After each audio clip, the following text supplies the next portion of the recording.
Excelente notícia no São Paulo sobre o retorno de Lucas. Vamos comentar aí sobre isso. Vamos falar também sobre o São Paulo abrindo negociações aí pro jogador. Vamos comentar sobre isso e várias outras notícias do Tricolor. Belezinha, meu parceiro? Vamos embora para as notícias do São Paulo. E ontem o São Paulo venceu aí o Libertad fora de casa. Grande vitória aí para liderar aí de forma isolada o grupo, rapaz. E o jogo de ontem foi um lugar onde a gente jamais tinha vencido. Olha aí, o São Paulo nunca havia ganhado no Monumental de Guayaquil, no Mário Kempes e no La Huerta. Sob o comando do técnico Luiz Ubeldia, o São Paulo quebrou esses três tabus, batendo o Barcelona de Guayaquil, o Talleres e o Libertad, respectivamente. Contra o Barcelona de Guayaquil foi no ano passado. Né, aquele 2-0, se não me engano, foi até na estreia do Zubeldia pelo São Paulo.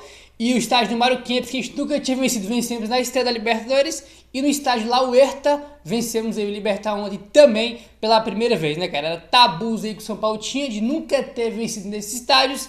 E conseguimos aí quebrar esse tabu com o Zubeldia, tá? O único tabu negativo foi contra o Alianza Lima, que foi a primeira vez que eles pontuaram, né, cara, na história, jogando no Brasil pela Libertadores. Eles, né, eu não vou lembrar agora qual foi o número exatamente, mas se não me engano foi 19, foi 20 vezes que os caras vieram jogar aqui, perderam todas, né? Pela primeira vez eles vieram no Brasil em um jogo de Libertadores e conseguiram pelo menos um ponto, que foi no jogo contra o São Paulo, né, cara? Então, Zubeldia que vem aí quebrando alguns tabus de forma negativa, tem alguns positivos e também vencendo jogos onde a gente jamais tinha vencido. Né? Então tem esse ponto positivo aí pro Zubeldia. Vamos ver se o time melhora, ganha confiança agora, porque olha, do jeito que tava, aí o negócio tava feio pro lado do São Paulo. Vencemos o Santos, jogamos muito bem o primeiro tempo, depois o time caiu, né? Aí venceu outro Libertad. Vamos ver se o São Paulo consegue me dar aí uma sequência positiva, né? Pro São Paulo ter paz, e porque ganha um jogo, aí pô, faz um bom jogo aqui, ganha, aí empata, perde, volta à pressão, fica aquela montanha russa aí o tempo inteiro. E tá assim desde acho que da semifinal do Paulistão, quando o São Paulo é eliminado pro Palmeiras, né? Desde aquela eliminação, irmão, pra cá é a montanha russa, né? A montanha russa aí que vive o São Paulo, tá bom? Ontem, na quarta-feira, dia que o São Paulo venceu o Libertad, a gente teve aí a cirurgia do Caleri. O atacante Jonathan Caleri passou por uma cirurgia nesta quarta-feira no Hospital Albert Einstein, em São Paulo, para a correção de uma ruptura no ligamento cruzado anterior do joelho esquerdo.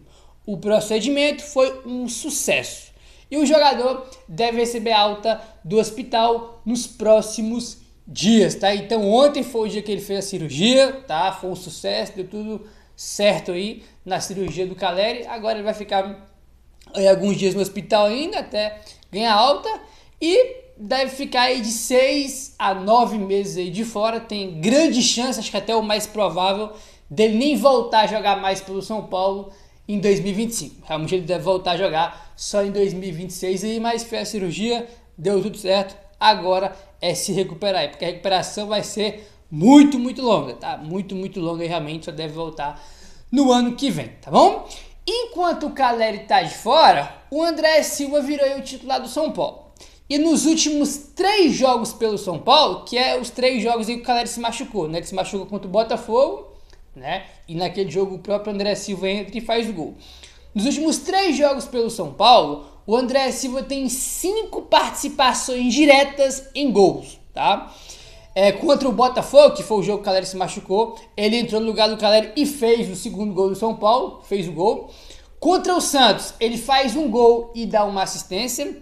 E ontem contra o Libertad, ele também faz um gol e dá uma assistência. Então, nos últimos 3 jogos, 5 participações diretas em gols aí para o André Silva. 3 gols e 2 assistências. Tá num momento muito bom e só comprova aquilo que uma parte da torcida do São Paulo questionava o Zubeldia, que era que o Caleri tinha que ir pro banco, né?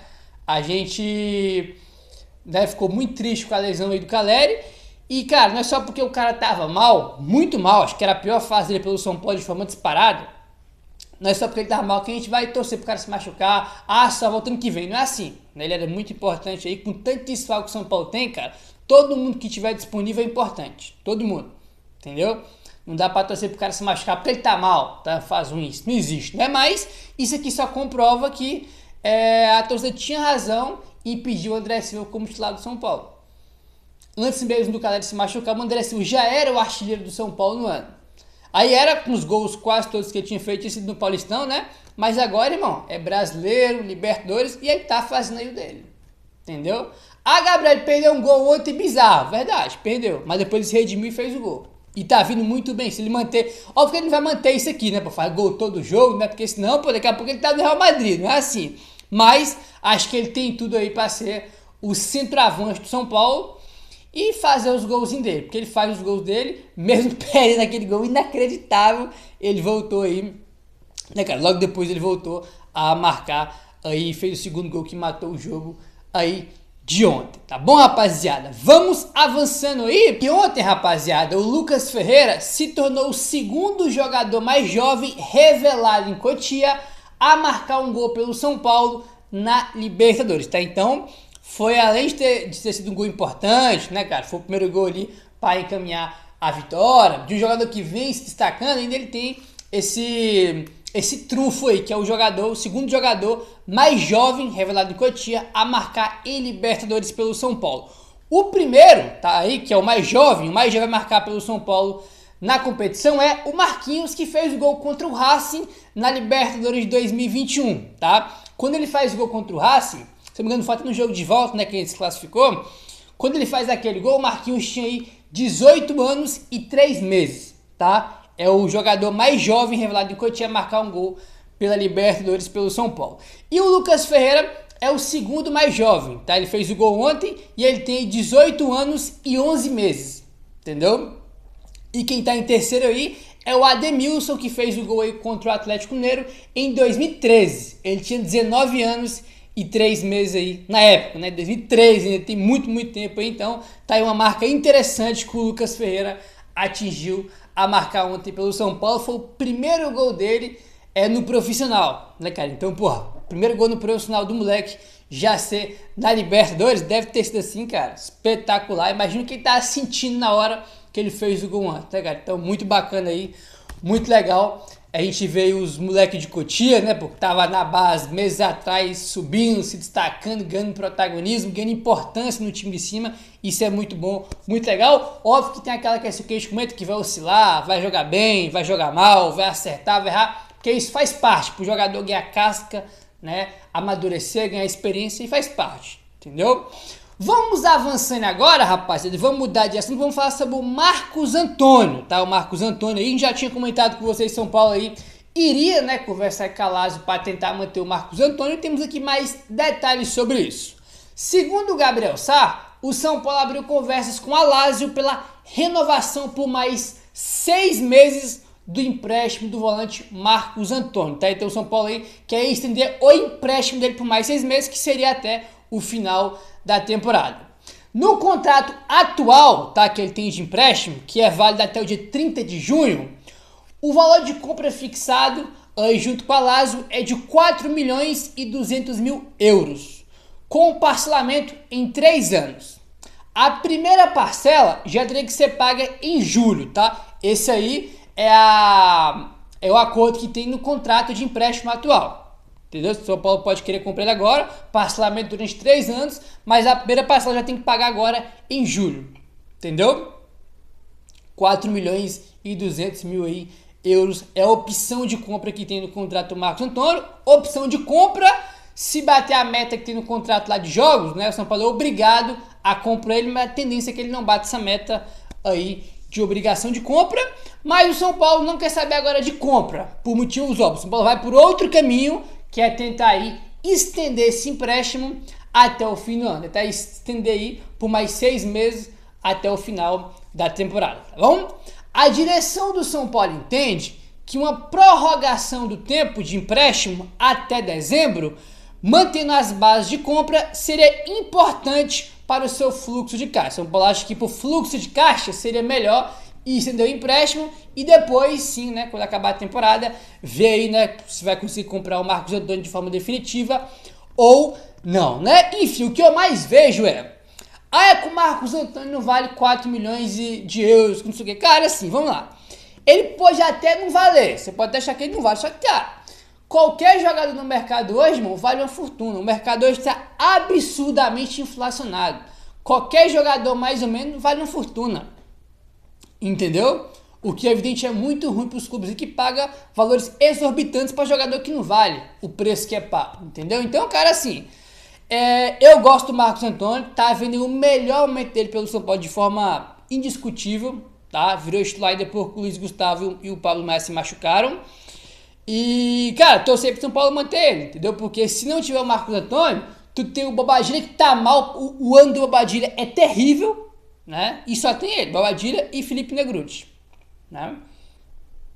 Então, vamos torcer pro São Paulo conseguir aí estender esse empréstimo do Marcos Antônio, né? Vamos ver se o São Paulo vai conseguir ou não. Vamos torcer para que consiga, tá bom? Eu gosto bastante dele, seria muito importante se ele ficar, porque se ele sair, cara, vai fazer falta, né? Porque a posição de volante aí é uma posição carente que o São Paulo tem hoje. E com o Marcos Antônio, que é um segundo volante, o Alisson, que também é um segundo volante, né? O Alisson joga de primeiro e o Marcos Antônio como segundo, né? Então, vamos ver se o São Paulo vai conseguir estender esse empréstimo ou não. Belezinha, rapaziada? Vamos avançando agora e tem excelente notícia sobre o Lucas do São Paulo. Acabou de divulgar nas redes sociais o seguinte, ó. O meio atacante Lucas Moura iniciou a etapa de transição com a preparação física. O camisa 7 se recupera de um trauma no joelho direito. Ele trabalhou nesta quinta-feira ao lado dos demais atletas que não viajaram para o Paraguai. Então, quem não viajou para o Paraguai, quem ficou em São Paulo, treinou na Barra Funda e o Lucas também, tá? Então, o São Paulo já postou foto dele na transição, ele treinando aí com bola, tá? Então, ele tá na parte de transição, né? Daqui a pouco deve estar aí 100% fisicamente, vai poder treinar com o elenco em breve, aí sim poder ser relacionado aí para o jogo do São Paulo. Então, a parte de transição já está sendo feita pelo Lucas, e que é uma notícia espetacular. Significa que ele está muito, muito perto de poder voltar. Né? Porque a gente fala, pô, o Lucas aí avançou na recuperação, tá correndo no gramado, não sei o quê. Mas o mais importante é a transição pro gramado, que é quando o cara começa a trabalhar com bola e depois começa a trabalhar com o elenco. Então, ele tá muito, muito perto aí, né, de poder voltar. Quando o jogador tá na transição física, ele já tá recuperado, tá? Aí é aprimorar a parte física e, evidentemente, começar a treinar com o elenco para depois ser relacionado. Então, notícia muito, muito boa sobre o Lucas, porque acho que se ele não for o principal do time, é um dos principais. E faz uma falta gigantesca aí, sem dúvida alguma, o Lucas. E ele tá muito, muito perto de voltar, o que é uma baita de uma notícia, tá bom? Enfim, vamos avançando aí. E quem pode estar perto de voltar também, mas voltar pro banco para ser relacionado, é o Luan. Segundo o blog do São Paulo, o Luan está muito bem fisicamente e mentalmente. O jogador deve ser relacionado para enfrentar o Ceará pelo Campeonato Brasileiro, tá? Já tinha saído algumas notícias aí nos últimos dias sobre o Luan, né, que ele estava emagrecendo, né? O André deu essa informação que ele perdeu 7 quilos aí. Tá treinando bem, muito bem fisicamente. E segundo o blog do São Paulo, ele deve ser relacionado para o jogo de sábado, que é o próximo, né? Que é contra o time do Ceará. Tá? Então a gente deve ter aí o Luan no banco de reservas pela primeira vez nessa volta aí. Porque ele estava treinando separado, aí depois foi integrado ao elenco do São Paulo aí. Já tem aí acho que umas 2 semanas mais ou menos que ele foi integrado ao elenco. E só agora ele deve realmente ser relacionado, porque ele estava aprimorando a parte física, né, cara? Não estava treinando com o elenco, tinha todo um tempo ali, né, para ele poder estar no mesmo nível físico dos outros jogadores para poder ir pro banco, né? Enfim, vamos ver se vai se confirmar ele no banco aí no próximo jogo ou não, vamos aguardar, tá bom? Desde janeiro de 2021, o São Paulo contratou 48 jogadores sob a presidência do Júlio Casares, totalizando um investimento estimado em 229 milhões de reais. Os dados foram levantados pelo perfil Por Fora das Quatro Linhas, tá? Foi o perfil aí, esse perfil que divulgou esses valores aí. Foi um levantamento, na verdade, divulgado por esse perfil aí, né? Que é o Por Fora das Quatro Linhas. Considerando valores aproximados, com base na correção atual de moedas e compensações financeiras. né? E segundo esse portal aí, né, foi 48 contratações de janeiro de 21 para cá, né, que é literalmente toda a gestão do Júlio Casares aí, e mais de 200 milhões de reais em contratação, 229 milhões de reais em contratação. E cara, foi muita grana investida e pouco retorno, né? Segundo esse portal, a contratação mais cara foi a do Galo, que foi 34 milhões de reais, 34 milhões e 800 mil reais. Em segundo, o Ferrarese, que foi 23 milhões e 400 mil reais. André Silva, 23 milhões e 100 mil reais. Rigoni, 22 milhões e 600 mil reais.